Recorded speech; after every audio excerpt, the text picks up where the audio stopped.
Welcome to news alert. Anakapalli జిల్లా పాయకరావుపేట నియోజకవర్గంలోని పెంటకోట గ్రామంలో రాష్ట్ర హోంమంత్రి వంగలపూడి అనిత పర్యటించారు. ఈ సందర్భంగా ఆమె మాట్లాడుతూ వైసీపీ ప్రభుత్వంలో పెంటకోట కల్వర్టును పట్టించుకోలేదని, గత ప్రభుత్వ పాలనలో అన్ని వ్యవస్థలు నిర్వీర్యం అయ్యాయని విమర్శించారు. ఎన్డీఏ ప్రభుత్వం అధికారంలోకి వచ్చిన తర్వాత పరిస్థితులు మారాయని, ప్రస్తుతం 2 కోట్ల రూపాయల నిధులతో పెంటకోటలో బహుళార్థకత సాధక మత్స్య కేంద్రాన్ని ఏర్పాటు చేస్తున్నామని తెలిపారు. రాష్ట్ర ఆర్థిక పరిస్థితులు కఠినంగా ఉన్నప్పటికీ సంక్షేమం మరియు అభివృద్ధి పనులు వేగంగా కొనసాగుతున్నాయని స్పష్టం చేశారు. ముఖ్యంగా ప్రజల కోసం ప్రారంభించిన సంక్షేమ పథకాలు మరింత సమర్థవంతంగా అమలు అవుతున్నాయని పేర్కొన్నారు.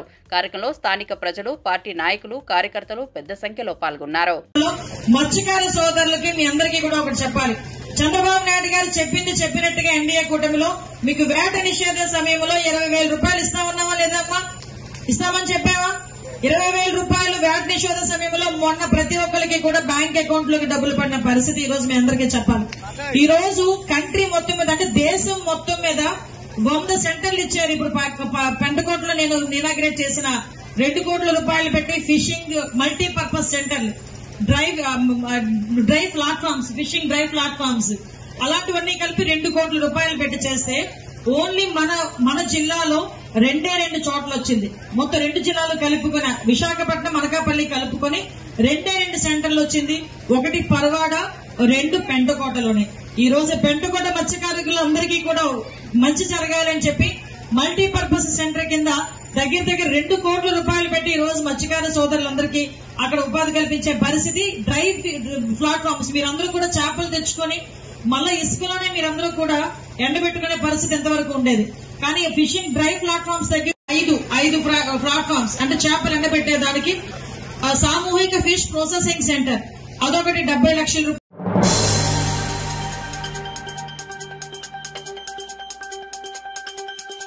పంజాబ్ రాష్ట్రంలోని అమృత్సర్ గోల్డెన్ టెంపుల్లో గురు గ్రంథ్ సాహిబ్ ప్రకాష్ పరమ మహోత్సవం భక్తి శ్రద్ధల మధ్య వైభవంగా జరిగింది. ఈ సందర్భంగా ఆలయం దీపాల కాంతులతో, బాణసంచా వెలుగులతో నిండిపోయింది. దేశం నలుమూలల నుంచి సిక్కు భక్తులు తరలివచ్చి ప్రత్యేక ప్రార్థనలు చేశారు. ఆలయ ప్రాంగణం సంపూర్ణంగా వెలుగులతో అలంకరించబడగా గురువుల బోధనలు స్మరించుకుంటూ భక్తులు కీర్తనల్లో పాల్గొన్నారు. పుణ్యక్షేత్రంలో గాన కీర్తనలు, ప్రార్థనలతో ఆధ్యాత్మిక వాతావరణం నెలకొంది. గోల్డెన్ టెంపుల్ సోయగాన్ని చూసేందుకు దేశ విదేశాల పర్యాటకులు అధికంగా హాజరై ఆనందం వ్యక్తం చేశారు. భక్తులు నిండిన ఈ వేడుక పంజాబ్ సాంస్కృతిక సంప్రదాయాలకు ప్రతీకగా నిలిచింది.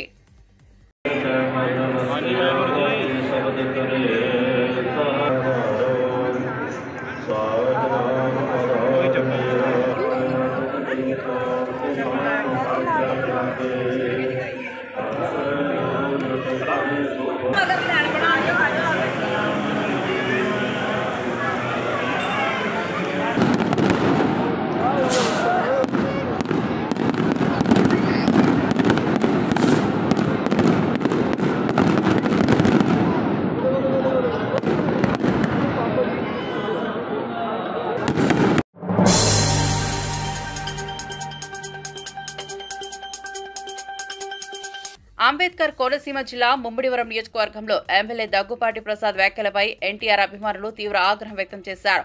స్థానిక మీడియా సమావేశంలో మాట్లాడుతూ ఎన్టీఆర్ గురించి చేసిన వ్యాఖ్యలను వెంటనే వెనక్కు తీసుకోవాలని డిమాండ్ చేశారు. ప్రపంచవ్యాప్తంగా ఎన్టీఆర్ కున్న అభిమానులను కించపరిచే రీతిలో ప్రసాద్ చేసిన వ్యాఖ్యలు అనూహ్యమని వారు అన్నారు. ఎన్టీఆర్ అభిమానులకు ఆయన వారసత్వానికి బహిరంగ క్షమాపణ చెప్పాలని గట్టిగా కోరారు. కూటమి ప్రభుత్వంలో భాగమైన తెలుగుదేశం పార్టీ దగ్గుపాటి ప్రసాద్ను వెంటనే పార్టీ నుంచి సస్పెండ్ చేయాలని డిమాండ్ చేశారు. అభిమానుల ఆగ్రహంతో ముమ్మిడివరం ప్రాంతం ఉద్రిక్తంగా మారింది. వెంకటప్రసాద్ గారు మరి నందమూరి తారక రామారావు గారి ఎన్టీఆర్ అయినటువంటి అనుచిత వ్యాఖ్యలు మాట్లాడారు.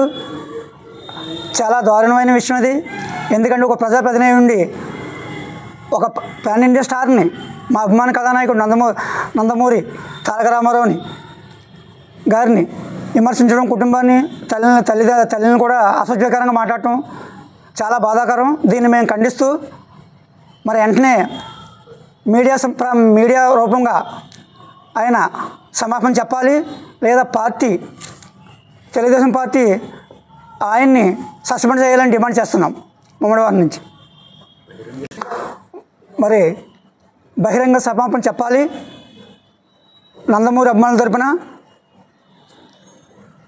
తప్పితే ఆయన్ని చెప్పలేకపోతే మేము అనంతపురం నడిబొడ్డున అనంతపురం ఎన్టీఆర్ సంఘం ఎన్టీఆర్ మొత్తం ఫ్యాన్స్ అందరూ కూడా మరి ఉద్రేకత వచ్చి అక్కడ ఆందోళన చేయవలసి ఉంటుంది. దయించి మరి ప్రజాప్రతినిధి అయినటువంటి మన అనంతపురం ఎమ్మెల్యే గారిని తక్షణమే సస్పెండ్ చేయాలని డిమాండ్ చేస్తున్నాం. ముఖ్యంగా మన గ్లోబల్ స్టార్ అయినటువంటి యంగ్ టైగర్ ఎన్టీఆర్ అన్నయ్య గారు పై అనుచిత వ్యాఖ్యలు చేసినటువంటి అనంతపురం ఎమ్మెల్యే దగ్గుపాటి ప్రసాద్ అనే పిలువబడుతున్నటువంటి ఈయన ఆగస్టు 14వ తారీఖున ఎన్టీఆర్ గారి అభిమానులను ఉద్దేశించి వాళ్ళ తల్లి గారిని ఉద్దేశించి ఎన్టీఆర్ గారిని ఉద్దేశించి అనుచిత వ్యాఖ్యలు చేయడం వల్ల అనంతపురంలో అనేక విధాలుగా కాకుండా రాష్ట్రం మొత్తం ప్రపంచం మొత్తం తెలిసిన వ్యక్తి అయినటువంటి global star young tiger NTR గారు ఆయన్ని ఉద్దేశించి ఇంత దారుణంగా మాట్లాడటం ఆ ప్రజాప్రతి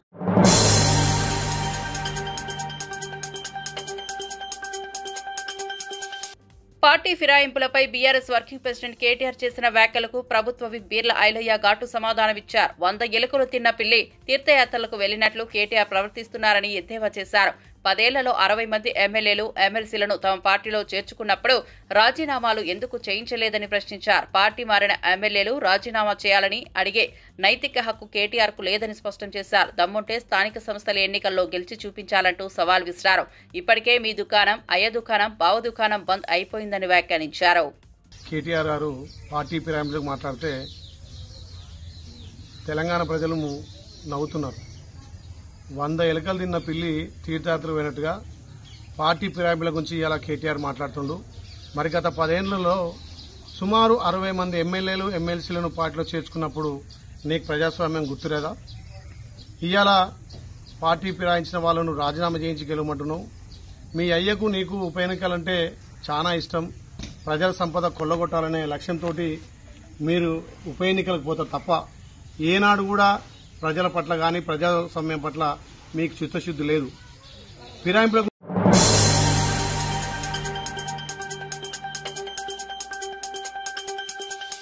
జూబ్లీహిల్స్ నివాసంలో సీఎం రేవంత్ రెడ్డిని తెలుగు సినిమా నిర్మాతలు, దర్శకులు కలిసి పలు అంశాలపై చర్చించారు. ఈ సందర్భంగా Telangana film development corporation chairman Dil Raju కూడా పాల్గొన్నారు.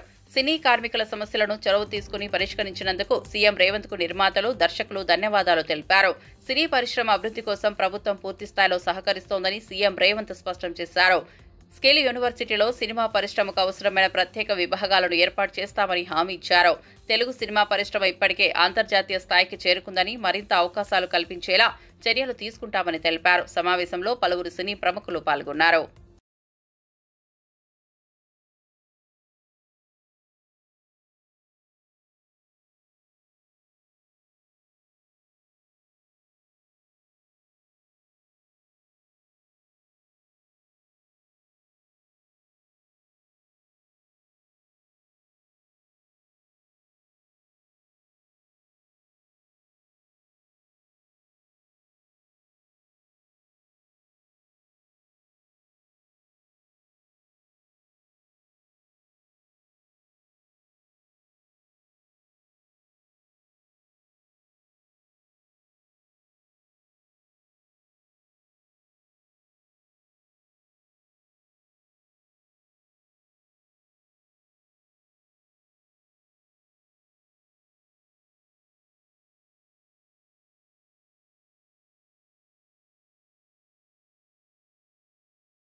జూనియర్ ఎన్టీఆర్ పై వచ్చిన ఆడియో క్లిప్ విషయంపై తాను పూర్తి వివరాలు తెలియనివని నారా రోహిత్ తెలిపారు. ఒక మీడియా సమావేశంలో మాట్లాడుతూ ఆడియోపై స్పష్టమైన అవగాహన లేని కారణంగా దానిపై ఎక్కువగా స్పందించలేదని అన్నారు.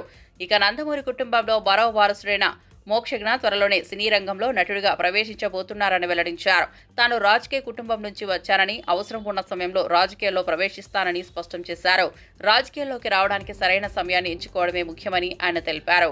నందమూరి వారసత్వం ప్రజల హృదయాల్లో ఎప్పటికీ నిలిచిపోతుందని, దాన్ని కొనసాగించడమే తమ కర్తవ్యమని నారా రోహిత్ అన్నారు. So I been travelling continuously promotions ఈ రిలీజ్ కాపీ హడావిడిలో ఉన్నాను, నేను చూడలేదు అసలు న్యూస్ కూడా. So once I get to know clarity, నాకు క్లారిటీ లేకుండా నేను మాట్లాడడం కరెక్ట్ కాదు.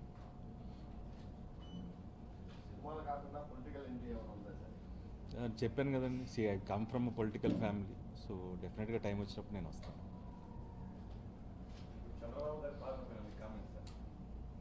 మీరు చెప్పాలండి, నేను నాకంటే మీరే బెటర్ జడ్జ్ చేసి దగ్గరగా నేనున్నా సరే మీరు రోజు స్క్రూటినీ చేసేది మీరు. ఈ లాస్ట్ 1 yearలో డెఫినెట్గా ఇచ్చిన హామీలు నిలబెట్టుకున్నారు. డెఫినెట్గా ఏంటంటే ఇంకా చేయాల్సింది చాలా ఉంది ఈ రాష్ట్రంలో, ఇంకా జాబ్స్ ఇవన్నీ రావాల్సి ఉంది. సో దానికోసం ప్రతిరోజు కృషి చేస్తున్నారు. సో డెఫినెట్గా మనం ఇంకో రాబోయే రోజుల్లో ఇంకా మంచి రిజల్ట్స్ చూస్తాం.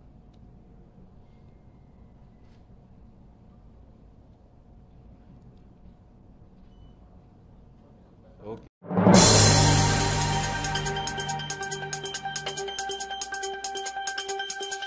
ఏలూరు జిల్లా కైక్లూరు నియోజకవర్గం ఈడేపల్లి గ్రామంలో వంగవీటి మోహన్ రంగా విగ్రహాన్ని ఆవిష్కరించారు. రంగా తనయుడు వంగవీటి రాధ ఈ కార్యక్రమంలో పాల్గొని విగ్రహానికి పూలమాలలు వేసి నివాళులర్పించారు. అనంతరం మాట్లాడుతూ కలిదిండి ప్రాంతంలో ఉన్న రంగా విగ్రహాన్ని కూడా సందర్శించి పూలమాలలు సమర్పించిన ఆయన త్వరలోనే అక్కడ కొత్త విగ్రహాన్ని ఏర్పాటు చేస్తామని తెలిపారు. రంగా విగ్రహంపై జరిగిన దుర్వినియోగ చర్యలకు స్థానిక అభిమానులు స్పందించి తీరు ప్రశంసనీయమని అన్నారు. ఈ కార్యక్రమంలో కైకలూరు ఎమ్మెల్యే కామినేని శ్రీనివాస్, కూటమి నాయకులు, రంగా అభిమానులు, గ్రామస్తులు పెద్ద సంఖ్యలో పాల్గొన్నారు.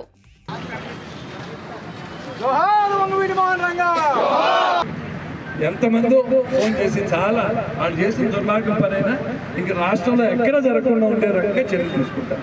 ఇందాక ఎస్పీ గారు కూడా ఏమేమి జరిగిందో మొత్తం అంతా రాధాబాబు చెప్పారు. చెప్తే రాధాబాబు 100% సాటిస్ఫై అయ్యారు. తప్పకుండా విగ్రహం మారుతాం, ఇది కరెక్ట్ కాదు. ఒకరు చేయదా ఒక గ్రూప్ ఆఫ్ పీపుల్ వాళ్ళు ఎవరో పోలీసులు తొందరలో చెబుతారు, అక్కడ చేసి ఇక్కడ స్నానార్థం చేసి ఈ రోడ్లో వస్తే సీసీ కెమెరా ఆ పక్కన ఏదో రోడ్డు ఉందంట, ఆ రోడ్లో వచ్చారు. వాళ్ళు అంటే రంగా అభిమానుల్ని వాళ్ళ కోపం వస్తే కోపం తెప్పించి ఏదో పబ్బం పెట్టుకోవాలి. ఎందుకు చేశారో మనకు తెలుస్తుంది దానిలో.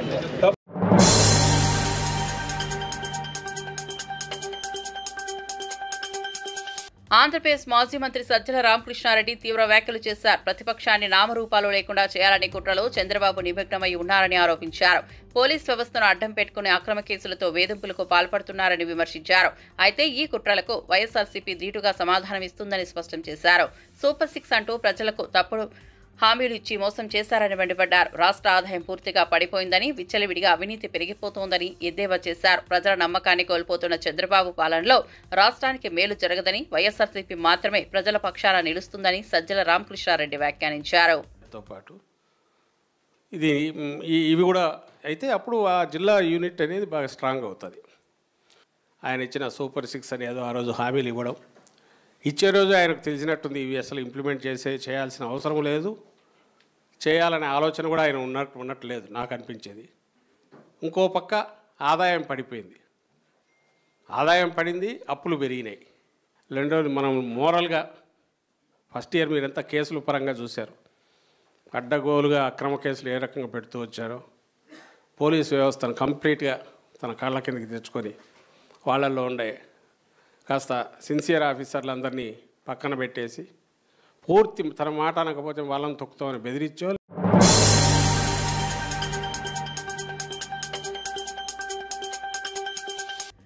ఆంధ్రప్రదేశ్ మాజీ మంత్రి అంబటి రాంబాబు సీఎం చంద్రబాబుపై తీవ్ర విమర్శలు గుప్పించారు. జగన్ మళ్లీ సీఎం అవుతాడనే భయం చంద్రబాబును పట్టుకుందని వ్యాఖ్యానించారు. సూపర్ 6 పథకాలు నిజంగా ఎంత సక్సెస్ అయ్యాయో ప్రజలకు సమాధానం చెప్పాలని డిమాండ్ చేశారు. ఉచిత బస్సు ప్రయాణంతో తిరుపతి, శ్రీశైలం, అన్నవరం వెళ్లొచ్చని చంద్రబాబు చెబుతున్నా డైరెక్ట్ గా ఎలా వెళ్లాలో చెప్పలేదని ఎద్దేవా చేశారు. ప్రజల మోసానికి పాల్పడే చంద్రబాబు చెప్పేవని అబద్దాలేనని మండిపడ్డారు. రాష్ట్ర ప్రజలు ఇవన్నీ గమనిస్తున్నారని, త్వరలోనే తగిన సమాధానం ఇస్తారని అంబటి రాంబాబు స్పష్టం చేశారు. 14 సంవత్సరాలు అంతకుముందు అయినప్పుడు కూడా చెబుతూ వచ్చాడు, ఏంటది చెత్త నుంచి సంపద అని. కొత్తగా పెట్టింది ఏం కాదు, ఇది ప్రపంచవ్యాప్తంగా దేశవ్యాప్తంగా వేస్ట్ నుంచి ఎనర్జీ తయారు చేసేటటువంటి ప్రక్రియ జరుగుతూ ఉంది. దేశవ్యాప్తంగా ప్రపంచవ్యాప్తంగా జరుగుతూ ఉంది. దాన్ని ఈయనే కనిపెట్టినట్టు చెప్తాడు. ఒకటి. రెండో అంశం ఏంటంటే స్వచ్ఛాంధ్ర, దీంతో పాటు యుద్ధం అంట, దోమల మీద ఉద్యమం అంట. నా చిన్నప్పుడు కూడా చెప్పాడు, దోమల మీద యుద్ధం అని కట్టిపెట్టేశారు ఒకసారి పెద్ద వాల్ పోస్టర్. దోమల నిర్మూలన కార్యక్రమం, ఇది సింపుల్ దోమల నిర్మూలన కార్యక్రమం. దానికి యుద్ధం ఏంటి? అవి మన మనతో యుద్ధం చేస్తాయా? దోమలు మందు కొట్టి చంపేటటువంటిది కూడా ఒక పెద్ద ప్రక్రియలాగా ప్రభుత్వం దాని మీద ఏదో గొప్పగా యుద్ధం చేస్తుందనేటువంటి మాటలు మాట్లాడి మభ్యపెట్టేటటువంటి కార్యక్రమం చంద్రబాబు నాయుడు గారు నిండా పెద్దాపురం వేదికగా చెప్పేటటువంటి ప్రయత్నం చేశారు. అయితే ఇక్కడ నాకు ఆశ్చర్యకరమైనటువంటి అంశం ఏంటంటే మొత్తం ఆ ఉపన్యాసాన్ని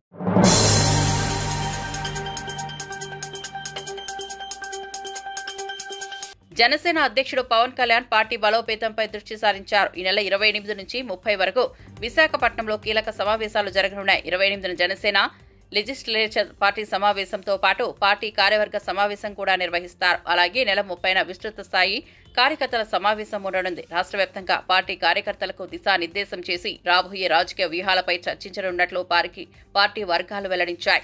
ఈ సమావేశాల ద్వారా జనసేన శక్తిని మరింత బలోపేతం చేయాలనే సంకల్పంతో పవన్ కళ్యాణ్ ముందుకు వెళ్తున్నారు.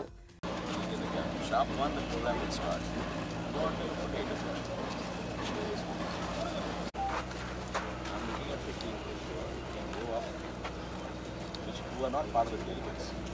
So we can't restrict them from not coming.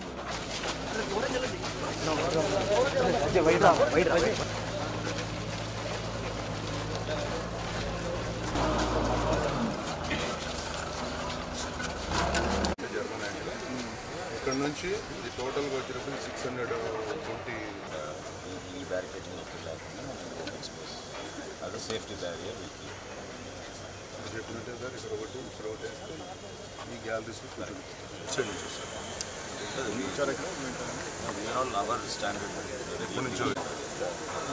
ఆ ఇబ్బంది ఇంకా జరగలేదు. లొకేషన్ ఫైనలైజ్ చేయలేదు అప్పుడు.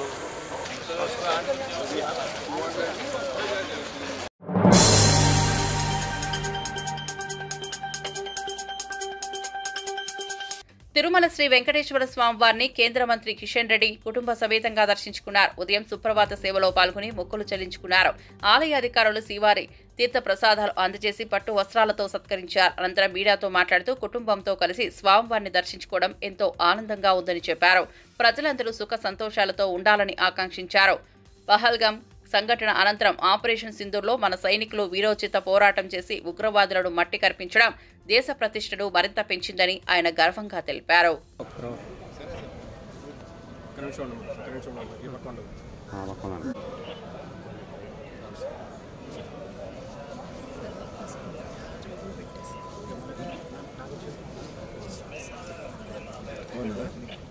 నమస్కారం.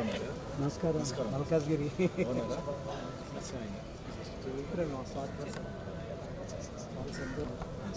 బట్టలు శ్రీనివాస్ మా ఫ్రెండ్ని గారు వచ్చారు మా ఇంటికి ఒకసారి.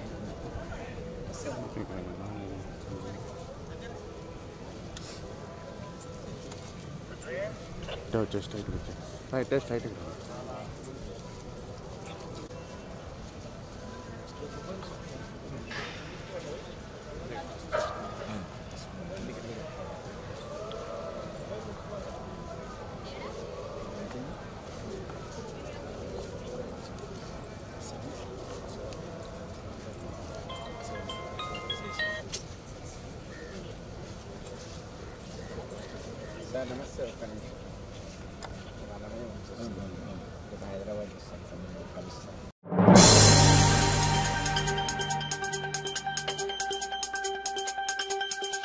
టీపీసీసీ అధ్యక్షుడు మహేష్ కుమార్ గౌడ్ బీజేపీపై తీవ్ర విమర్శలు చేశారు. తెలంగాణలో బీజేపీ ఎంపీలు దొంగ ఓట్లతోనే గెలిచారని ఆరోపించారు. ముఖ్యంగా బండి సంజయ్ కూడా దొంగ ఓట్లతోనే ఎంపీ అయ్యారని స్పష్టం చేశారు.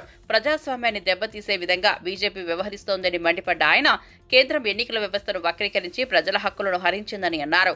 దొంగ ఓట్ల సహాయంతో గెలిచి అధికారంలోకి రావడం ప్రజాస్వామ్యానికి ముప్పు అని, కాంగ్రెస్ ఈ అంశాన్ని ప్రజల ముందుకు తీసుకెళ్లే బీజేపీ దురాఘాతాలను బయటపెడుతోందని హెచ్చరించారు. బీజేపీ నాయకుడు బండి సంజయ్ గెలుస్తాడా? ఇడ కౌన్సిలర్ నుంచి ఎంపీ ఎట్లయిండు? దొంగ ఓట్లు వేసుకుని అయిండు. కరీంనగర్ లో కూడా ఇలా రాహుల్ గాంధీ ఓట్లు బయట పెట్టినారంటే కరీంనగర్ కూడా దొంగ ఓట్లతోనే గెలిచినట్టుగా నాకు అనుమానం ఉన్నది. ఈ 8 మంది గెలిచిన పార్లమెంట్ సభ్యులు దొంగోట్లతోనో గెలిచారనే అనుమానం నాకున్నది. అది ఎందుకంటే రాహుల్ గాంధీ బయట పెట్టిన రుజువులు చూస్తుంటే ఒక్కొక్కడికి ఓటు జగిత్యాలలో ఉన్నది, కరీంనగర్లో ఉన్నది, చొప్పదండిలో ఉన్నది, వేములవాడలో ఉన్నది. ఎట్లుంటుందయ్యా? పొద్దున్న లేచాడు 4 నియోజకవర్గాల్లో ఓటేసిండు, అందుకే బండి సంజయ్ గెలిచిండు. లేకుండా బండి సంజయ్ గెలిచే మనిషి లేదు. తనకు తాను బీసీ నాయకుడని చెప్పుకుంటాడు.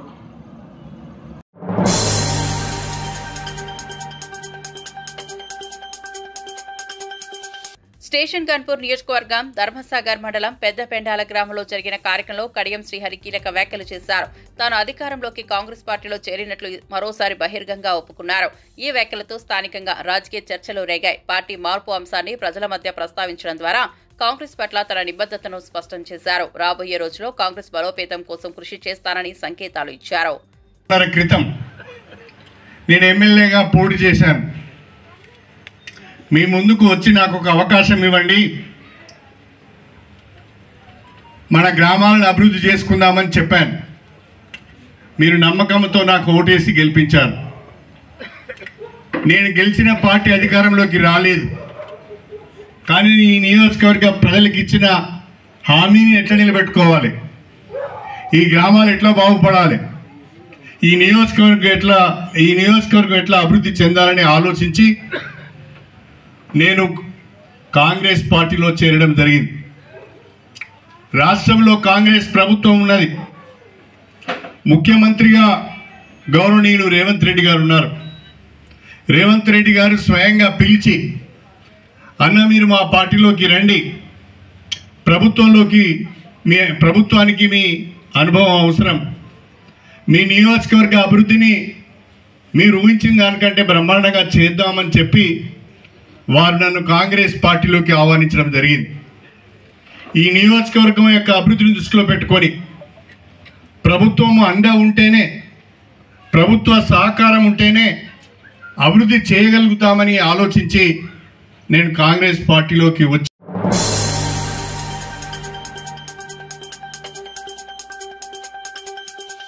నారా రోహిత్ హీరోగా కొత్త దర్శకుడు వెంకటేష్ నిమ్మలపూడి తెరకెక్కించిన సుందరకాండ చిత్రం ఈ నెల 27న ప్రేక్షకుల ముందుకు రానుంది. రాజమండ్రిలో జరిగిన ప్రమోషన్స్ మీటింగ్ లో నారా రోహిత్ మాట్లాడుతూ కుటుంబ సమేతంగా వినోదాన్ని ఆస్వాదించేలా ఈ చిత్రం రూపొందించామని తెలిపారు. శ్రీదేవి విజయ్ కుమార్, విత్తి వాఘాని కథానాయకులుగా నటించగా సంతోష్ చిన్నపొల్ల, గౌతమ్ రెడ్డి, రాకేష్ మహంకాళి నిర్మాణం చేపట్టారు. ఈ సినిమా అందరినీ ఆకట్టుకుంటుందని రోహిత్ విశ్వాసం వ్యక్తం చేశారు. కీర్తి చేస్తున్నారు, అలాగే నరేష్ గారు, రూపలక్ష్మి గారు, అజయ్, సత్య, అభినవ్ గోమతం, ఇలా ఎంతో అందరికీ బాగా తెలిసిన యాక్టర్స్ ఉన్నారు. అండ్ డెఫినెట్గా నేను ఎప్పుడు చేసినా సరే ఒక డిఫరెంట్ కాన్సెప్ట్ సినిమా చేస్తుంటాను. సో డెఫినెట్గా లవ్ స్టోరీ అయినా సరే దాంట్లో ఒక కొత్తదనం అయితే ఉంటుంది. సో ఖచ్చితంగా మీరందరూ హ్యాపీగా పండుగ రోజు పూజలు చేసుకొని థియేటర్కి వెళ్ళి ఈ సినిమా ఫ్యామిలీతో హ్యాపీగా ఎంజాయ్ చేయొచ్చు. సో మీరందరూ చూస్తారని ఆశిస్తున్నాను. థ్యాంక్ యూ అండి. లేదండి, ఆడియన్కి ఎంత టైం ఉంటుందో అంతే టైం తీసుకుంటాను నేను. 2 hours నరేషన్లో నచ్చితే సినిమా చేస్తాను. బట్ ఏంటంటే ఇప్పుడు ఇంకొన్ని జాగ్రత్తలు తీసుకుంటున్నాం, విజువల్గా కానీ ఆడియో పరంగా, సినిమా క్వాలిటీ పరంగా అంతకుముందు కంటే ఇప్పుడు ఇంకొన్ని ఎక్కువ జాగ్రత్తలు తీసుకుంటున్నాం. ఈ సినిమా కూడా కొత్త డైరెక్టర్ అండి, వెంకటేష్ అనే అబ్బాయి, అతనిది ఇక్కడే పక్కన మిత్తిపాడు అబ్బాయిది. సో తను ఆల్మోస్ట్ ఒక 5 years నుంచి తను యూఎస్లో మాస్టర్స్ చేశాక